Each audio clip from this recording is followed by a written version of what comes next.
नमस्कार, स्वागत है आप सभी का नवतेज टीवी में। मैं हूं आपके साथ उमंग माथुर। आपको बता दें कि राजस्थान में चुनावी समर में अब से कुछ ही दिन शेष रह गए हैं। आपको बता दें कि आगामी 25 तारीख को राजस्थान में विधानसभा चुनाव होने और ऐसे में तमाम पार्टियां अपनी अपनी किसी भी प्रकार की कोई कोशिश छोड़ना नहीं चाहती। एडी चोटी का जोर हर एक पार्टी ने अपनी पार्टी को जिताने के लिए लगा रखा है और ऐसे में जाहिर सी बात है कि दोनों ही प्रमुख पार्टियों की न सिर्फ प्रदेश लीडरशिप बल्कि टॉप लीडरशिप भी अपने अपने कैंडिडेट्स को जिताने के लिए जोर आजमाइश के लिए इस चुनावी समर में उतर चुकी हैं। ऐसे में हमारे साथ आज उत्तर प्रदेश के श्रम कल्याण बोर्ड के निवर्तमान अध्यक्ष राज्य मंत्री सुनील भराला जी मौजूद हैं। सर, बहुत बहुत स्वागत है आपका नवतेज टीवी में। सुनील भराला जी का आपको थोड़ा सा हम अगर आपको परिचय दें तो आपको बता दें कि बीजेपी के वरिष्ठ नेता ये रह चुके हैं और श्रम कल्याण बोर्ड के अध्यक्ष रहते हुए उन्होंने श्रमिकों के लिए विशेष तौर पर बहुत ही हम कह सकते हैं अथक प्रयास करके उनकी जिंदगी को सजाने का संवारने का काम किया और कुछ ऐसा ही अपने प्रचार प्रसार में राजस्थान में श्रमिकों की जो दुर्गति है उसे सुधारने के लिए अपने प्रचार प्रसार में अपने इन कामों को वो यहाँ पर बताएंगे। भराला जी हमारे साथ मौजूद हैं। शुरुआत करते हैं इनके साथ बातचीत का सिलसिला। सर, 25 तारीख को विधानसभा चुनाव है, 6 दिन अब मात्र बचे हैं और ऐसे में हम कह सकते हैं कि राजस्थान की बात करें तो दो ही प्रमुख पार्टियां गिनी जाती हैं। हालांकि ये चुनाव इस बार रोचक इसलिए क्योंकि तीसरा मोर्चा भी अपना दमखम यहाँ पर दिखा रहा है। लेकिन प्रमुख पार्टियों की अगर बात करें बीजेपी और कांग्रेस की, तो पिछले 4.5-5 साल के अंदर राजस्थान जिस समस्या से जूझ रहा है वो है महिला अपराध, तुष्टीकरण की राजनीति और दलितों की, शोषितों की, वंचितों की सुरक्षा करने में सरकार कहीं ना कहीं नाकाम रही है। क्या कहना चाहेंगे आप? देखिए, इस सरकार का अगर पुराना इतिहास से भी देखेंगे और लोगों ने देखा है कि कांग्रेस पार्टी हमेशा वो नारों पर चुनाव लड़ती आई है जी। और ये उदाहरण है श्रीमती इंदिरा गांधी के कार्यकाल से देखते हुए हम लोगों ने भी सुना है, देखा है। ये नारा दिया करते थे, कभी गरीबी हटाओ, कभी गरीबी भगाओ जी। कभी कहते थे कि रोटी, कपड़ा और मकान। तो इस प्रकार के नारों को केवल सुशोभित करके जनता को मूर्ख बनाने का काम कांग्रेस पार्टी हमेशा करती आई है जी। और नारों पर चुनाव लड़ने के बाद और सत्ता पाने के बाद फिर उनकी तरफ झांकना भी नहीं होता और फिर 5 साल बाद उनको याद करते हैं जी। ये कांग्रेस की फितरत में रहा हमेशा और यही कारण रहा है कि जो भारत है वो इतना पीछे रहा और गरीबी और झुग्गी झोपड़ी बस्ती और श्रमिकों का जो शोषण हुआ है, इनकी सरकारों में अथाह शोषण रहा है और कभी गरीब को संपन्न नहीं होने दिया, उसे उठने नहीं दिया, उसको वहीं बना के रखा। ये इनका एक बड़ा सोची समझी एक इनकी राजनीति का केंद्र बिंदु रहा है जी। और हमेशा इन्होंने ऐसे गरीब और शोषित लोगों का शोषण करते आए हमेशा ही। जी बिल्कुल। भराला जी, एक विशेष बात यहाँ पर राजस्थान में ये भी देखी गई है कि जिस प्रकार से जब राम मंदिर के लिए जब आंदोलन हुआ था तो बीजेपी के अलावा तमाम जो विपक्षी पार्टियां थी वो बार बार कहती थी कि ये तारीख नहीं बताते और सिर्फ राम मंदिर को इन्होंने राजनीति का एक हथियार बना रखा है। लेकिन अब वो तारीख भी बहुत नज़दीक आ गई है। 22 जनवरी वो तारीख है जब प्रभु श्री राम लला अपनी गद्दी पे विराजमान होंगे। लेकिन सबसे बड़ी बात राजस्थान के परिप्रेक्ष्य में भी अगर हम देखें तो कहीं ना कहीं राजस्थान के कुछ इलाके ऐसे हैं, राजस्थान का जो हम कह सकते हैं और विशेष तौर पर राजधानी जयपुर की हम बात करें तो परकोटे का जो इलाका है वहाँ पर भी कई ऐसे मंदिर हैं जो जीर्ण शीर्ण अवस्था में है। पूरे 4.5-5 साल तो उनका ध्यान नहीं रखा गया। लेकिन हवा महल विधानसभा सीट से आने वाले स्वामी बाल मुकुंदाचार्य ने जब उसके लिए एक मुहिम छेड़ी तो उनके ऊपर राजद्रोह तक का मुकदमा लगा दिया गया। देखिए, कांग्रेस पार्टी का चरित्र सबके सामने उजागर है जी। और ये पार्टी जो है ये शोषण करने के साथ साथ उसको नीचे तक ले जाने का काम भी करती है हमेशा जी। कि उसको दबा के रखना उनकी एक राजनीति का हिस्सा है ये। तो ये उदाहरण तो राजस्थान में देखने को आप इसका उदाहरण ताज़ा ही है ये तो बिल्कुल, कि जब 1.5 साल तक उसको न्याय नहीं मिल रहा है और उसको शोषण करते रहे और जब चुनाव आता है, अब जब चुनाव के मैदान में आ गए और मतदान के बहुत नज़दीक है एकदम से, आज उसके उत्पीड़न को ध्यान में आ रहा है और आज इन्होंने एक बड़ी नौटंकी भी की है जो मैंने देखने को मिला है जयपुर में। जो कांग्रेस पार्टी के राष्ट्रीय अध्यक्ष हैं जिनको दलित कोटे से उन्होंने राष्ट्रीय अध्यक्ष पद पर बैठाया है, तो आज उसका भी एक इन्होंने बहुत अच्छे से सोची समझी करके ये नाटक किया है और उसको वहाँ पर मिलने ले गए और उसको बताया गया कि तुम्हारा शोषण नहीं होने देंगे। जब ये सरकार आईसीयू में जा रही है, जी, सरकार खत्म होने जा रही है, जनता इसको पलट रही है, तो आज उसका शोषण इनको याद आ रहा है। आज उसको ये लुभाने की कोशिश कर रहे हैं। जी, आज ये राजस्थान में ये आज दलितों के हितैषी बनने को अपने की होड़ कर रहे हैं। जी, तो ये जनता मूर्ख नहीं है। राजस्थान की जनता तो वैसे ही अपने आप में बहुत ही जो है विद्वान है और यहाँ का धरती जो है देव धरती है। जी, तो ये यहाँ के मूर्ख बनने वाले लोग नहीं हैं। जनता बिल्कुल पूरी तरीके से इनकी सोची समझी साजिश और राजनीति को अच्छी तरह से समझ चुकी है और ये भी मान चुकी है कि ये पूरी तरीके से ये दलित विरोधी हैं, ये गरीब विरोधी हैं, ये श्रमिकों के विरोधी हैं।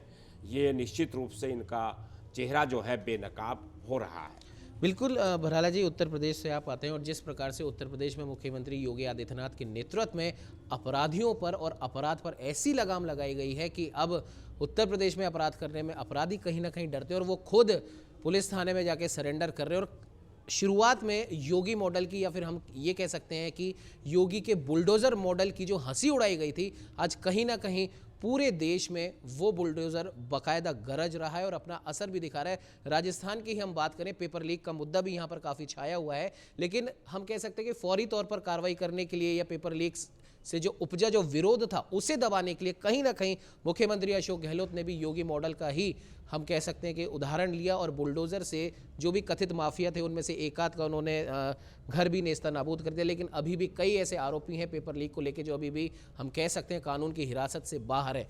बीजेपी की अगर सरकार बनती है तो कहीं ना कहीं राजस्थान की जनता को ये उम्मीद है कि बीजेपी की सरकार बनने के बाद में राजस्थान में भी योगी मॉडल अपनाया जाएगा और राजस्थान की धरती भी अपराध मुक्त होगी और यहाँ पर भी अपराधी कहीं ना कहीं अपराध करने से डरेंगे। और राजस्थान पुलिस का जो मोटो है आम जन में विश्वास और अपराधियों में भय, जो इन पूरे 4.5-5 साल में कहीं ना कहीं लुप्त हो गया था, वो वापस से पुरजोर तरीके से राजस्थान में देखा जाएगा। क्या कहना चाहेंगे?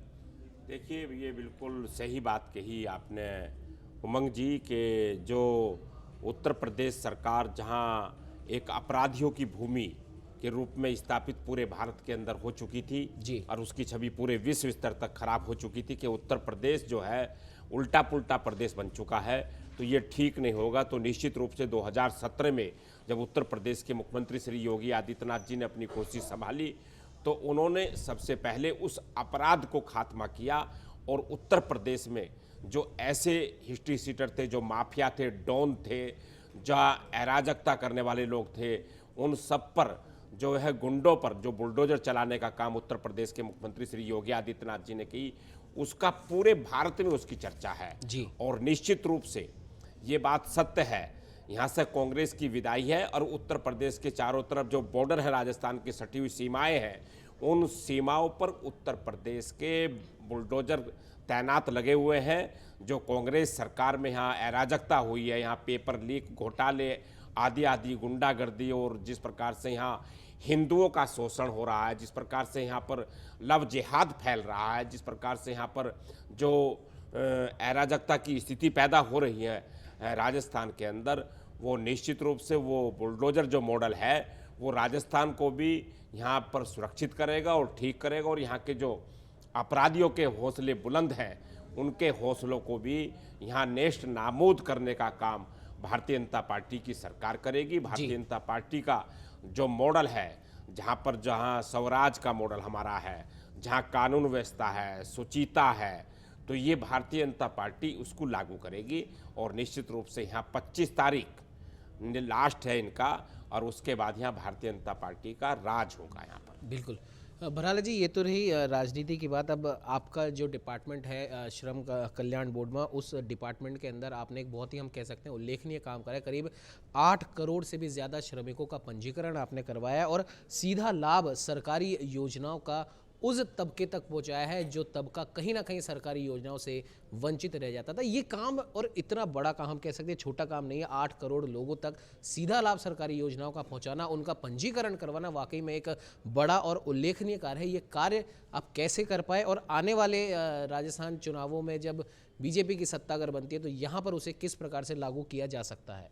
देखिए, उत्तर प्रदेश में जहाँ श्रमिकों की चिंता और जहाँ पंडित दीनदयाल उपाध्याय जी का जो सपना था जी, उसका साकार करने का काम उत्तर प्रदेश नहीं पूरे भारत में हो रहा है।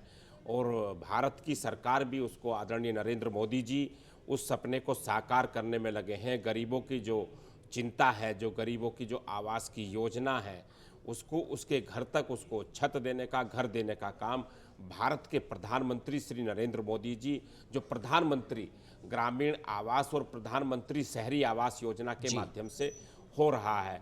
और उत्तर प्रदेश में एक अपने आप में वो मॉडल बन करके उभरा है, जहां उत्तर प्रदेश पूरे भारतवर्ष में 8 करोड़ 30 लाख ई श्रम कार्ड योजना के माध्यम से पंजीयन हुए और उनका पूरा डाटा श्रमिकों का, चाहे वो किसी भी क्षेत्र का श्रमिक है, चाहे वो किसान क्षेत्र में है, चाहे व्यापार क्षेत्र में है, चाहे वो बिल्डिंग बनाने वाला, सड़क बनाने वाला, हर प्रकार का जो श्रमिक है जी, उसको पूरा पंजीयन करने का काम उत्तर प्रदेश ने किया। और उत्तर प्रदेश में लगभग जो है 1 दर्जन योजनाओं को चला करके उन श्रमिकों के कल्याण को लेकर के उनकी योजनाओं का सीधा लाभ उनको देने का, जो भारत के प्रधानमंत्री श्री नरेंद्र मोदी जी का जो प्रधानमंत्री जनधन खाते खोल करके जो खाते खोले गए थे, और जो उत्तर प्रदेश सरकार के द्वारा जो लोक कल्याणकारी योजनाओं का, श्रमिकों की कल्याणकारी योजनाओं को जो संचालित किया गया है, उनका सीधा सीधा लाभ उनके खाते में, उसके माध्यम से उसमें ना कोई भ्रष्टाचारी हुई है। एक पैसा, जो पैसा लखनऊ से चला वो श्रमिक के घर तक गया। ऐसी योजना उत्तर प्रदेश में श्रमिकों के कल्याण को लेकर के बनाई गई है। निश्चित रूप से मुझे विश्वास है जब हमारी सरकार यहाँ बनेगी, भारतीय जनता पार्टी की सरकार, तो उस मॉडल को भी श्रमिकों के बीच में, यहाँ के गरीबों के बीच में उतारा जाएगा, ताकि उनको भी पूरा लाभ अपनी योजनाओं का वो ले सकें और अपने जीवन स्तर को ऊंचा उठा सकें और संपन्नता में वो हमारे साथ खड़े हो सकें।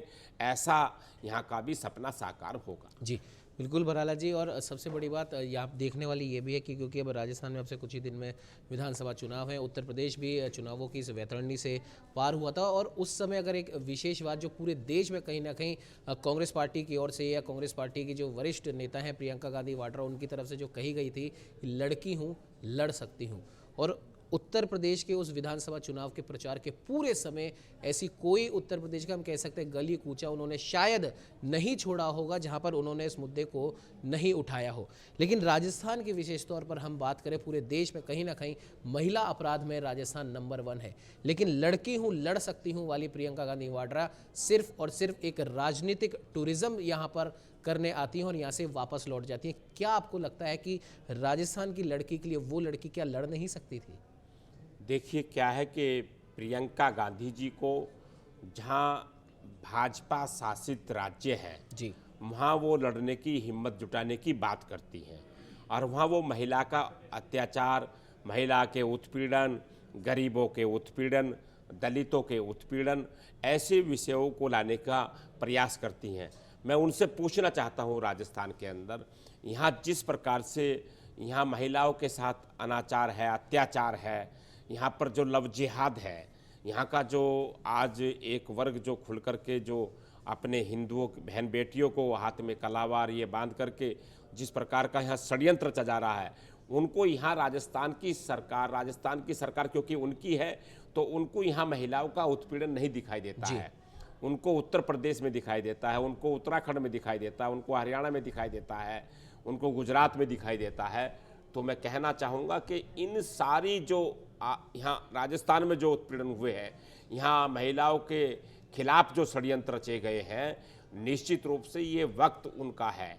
आज उन बहनों का वक्त है, हमारी नारी शक्ति का वक्त है, और वो वक्त है कि उसका बदला लेने का वक्त है।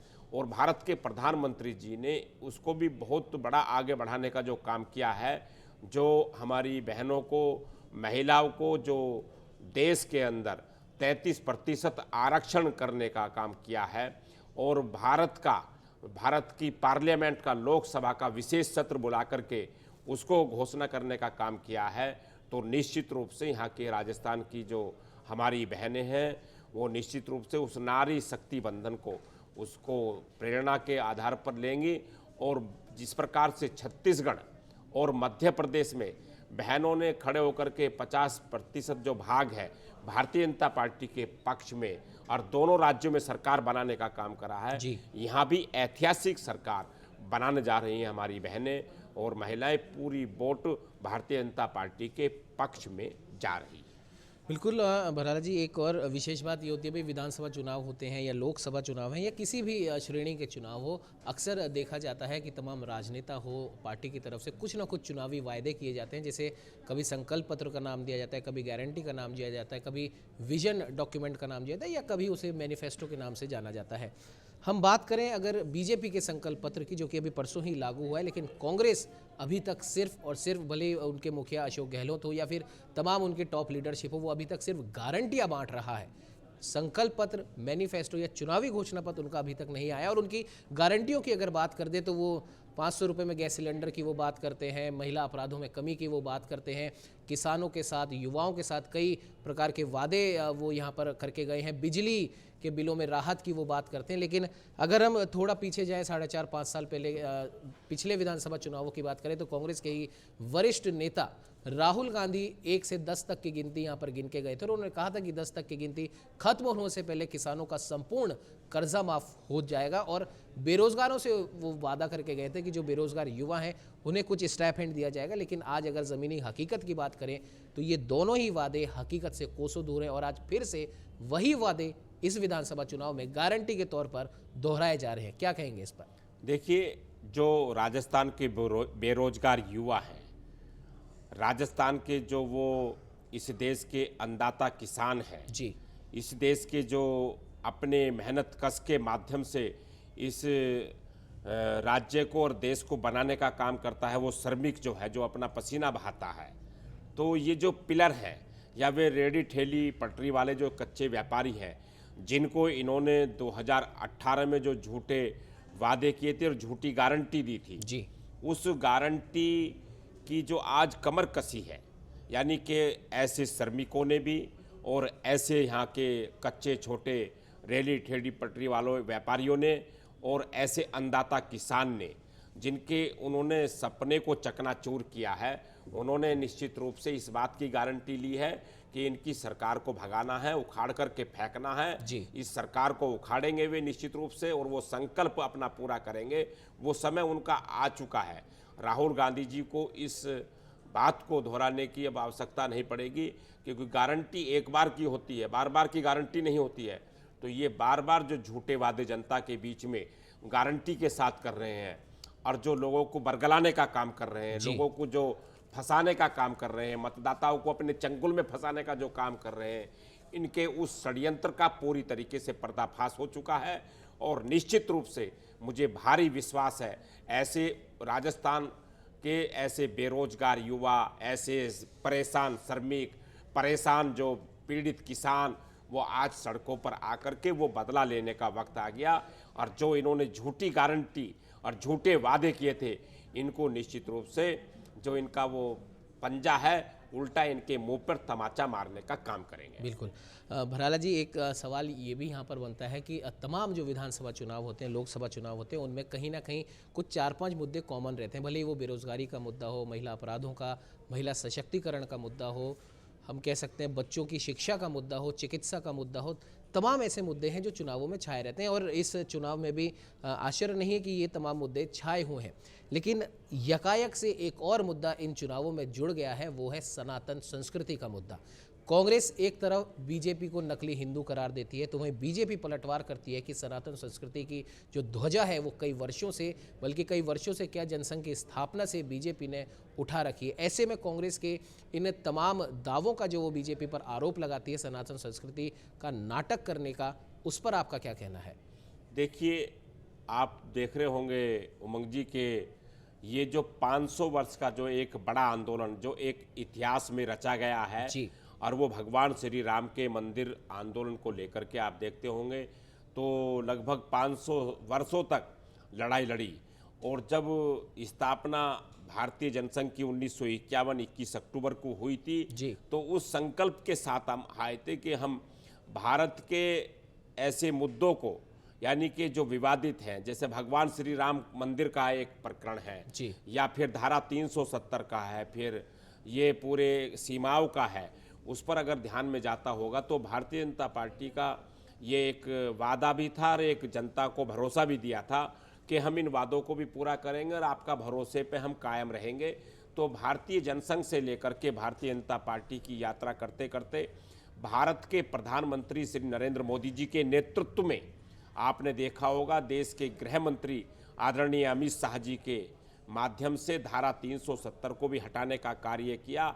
और ये भी एक बहुत ही खुशी की बात हुई है कि भारत के प्रधानमंत्री श्री नरेंद्र मोदी जी के नेतृत्व में ही, भले ही वो सर्वोच्च न्यायालय के द्वारा उसका रास्ता साफ हुआ है, तो जो ये एक काल के अंदर जहाँ ये सनातन को लेकर के जो हम पर आरोप प्रत्यारोप करते थे, या फिर ये भगवान श्री राम के मंदिर की हमसे ये तारीख पूछते थे, ये भगवान राम मंदिर पर राजनीति करने पर हम पर ये जिस प्रकार के आरोप लगाते थे, मैं आज उनसे बताना चाहूँगा दो बातें बड़ी हुई हैं। एक तो भारत के प्रधानमंत्री जी के जो सनातन परंपरा को उन्होंने आगे बढ़ाने का काम किया है, और ये परंपरा देश के प्रधानमंत्री किसी भी राज्य में गए, देश के या विदेशों में भी कहीं गए, तो वो सबसे पहले अपने सनातन के दृष्टिकोण से अपने देवालयों में, अपने मंदिरों में, अपने भगवानों से आशीर्वाद लेने का कार्य किया। और जो लोग जहाँ ये कहते थे, इन्हें कतराए करते थे, हिंदू कहने में इन्हें शर्म लगा करती थी और ये शर्माते थे मंदिर जाने में। मंदिर जाना तो बहुत बड़ी बात थी, दूर की बात थी, लेकिन ये जो है टोपी पहनने में अपना विश्वास करते थे। आज नरेंद्र मोदी जी के नेतृत्व में उन्होंने जो सनातन का जो एक पूरा प्रकाश बढ़ा है, तो आज ये इस बात के लिए भी बाध्य हो गए, अब ये भी मंदिर जाने लगे। और आज हम इनको मंदिर निर्माण की तारीख बता रहे हैं कि 22 जनवरी को आप आना के प्राण प्रतिष्ठा भगवान राम की जो पूरे परिवार को स्थापित करेंगे। उत्तर प्रदेश के मुख्यमंत्री श्री योगी आदित्यनाथ जी उस धरती पर मुख्यमंत्री हैं, और भारत के प्रधानमंत्री और साधु संतों, आचार्य, महामंडलेश्वर, जगत गुरु शंकराचार्य और महंतों के बीच में वो कार्य होगा। वो तारीख जो पूछते थे वो तारीख याद कर लेंगे, 22 जनवरी होगी वो। और निश्चित रूप से हमारा जो सनातन जो धर्म है उसको आगे बढ़ाने का काम इन कांग्रेसियों को, इस बात का भी मैं तो खुशी होती इस बात की कि उनको आज ये प्रेरणा मिल रही है। वो आज मंदिर जा रहे हैं, वो आज केदारनाथ धाम पे दर्शन करने जा रहे हैं, वो माता वैष्णो देवी पे दर्शन करने जा रहे हैं। जो लोग संकोच करते थे, आज उनका संकोच टूटा है। तो निश्चित रूप से एक प्रेरणा के स्रोत बने भारत के प्रधानमंत्री श्री नरेंद्र मोदी जी, और अपने सनातन को आगे बढ़ाने का काम किया। तो मैं आज इनको आपके नवतेज टीवी के माध्यम से मैं इनको पुनः फिर निमंत्रण दे रहा हूँ इस राजस्थान की धरती से कि वो चलें और 22 जनवरी को भगवान श्री राम की जो मंदिर का जो शुभ मुहूर्त है और उनकी प्राण प्रतिष्ठा वहाँ पर होगी, तो वो उसको देखने के लिए आए और वहाँ से वे आशीर्वाद लें। मैं इनको आमंत्रित करता हूँ। जी बिल्कुल भराला जी, आप हमारे साथ यहाँ पर आप हमारे साथ पधारे। आपने, हम कह सकते हैं कि आपका जो प्रचार प्रसार जो अब आप करेंगे उसमें जो प्रमुख जो बातें आपने हमें यहाँ पर बताई, जाहिर सी बात है कहीं ना कहीं ये आने वाले विधानसभा चुनावों के अंदर बीजेपी की जो जीत है वो कहीं ना कहीं सुनिश्चित करेगी। और जिस प्रकार से राजस्थान में पिछले 4.5-5 साल में तुष्टीकरण की जो राजनीति हुई है उसका अंत अब यहाँ पर हम कह सकते हैं आने वाले विधानसभा चुनावों में होता हुआ सा प्रतीत हो रहा है। हमारे साथ यहाँ पर पधारने के लिए, हमारे साथ खास बातचीत करने के लिए भराला जी आपका बहुत बहुत धन्यवाद। मिलेंगे कुछ और ऐसी ही शख्सियतों से नवतेज टीवी के माध्यम से और करेंगे उनसे खास बातचीत, जानेंगे उनके मन की बात। तब तक जुड़े रहिए हमारे साथ और देखते रहिए नवतेज टीवी। नमस्कार।